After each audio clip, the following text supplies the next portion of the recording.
Я тут, значит, 1,5 часа потратила, чтобы всем все объяснить. А тут кызы менен таныштырды, да, значит. Я понимаю, может быть, вы специально так написали, чтобы кто-то прочитал хоть что-то, да? Но, по крайней мере, я знаю, что мои любимые подписчики, которые со вчерашнего дня желают нам счастья, защитят меня.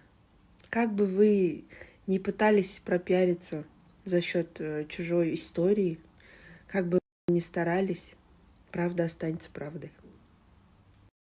Хочу всех от всей души поблагодарить за такую поддержку. Я знала, что вы меня поддержите, я знала, что вы меня правильно поймете. И это не оправдание, это просто лишь, так скажем,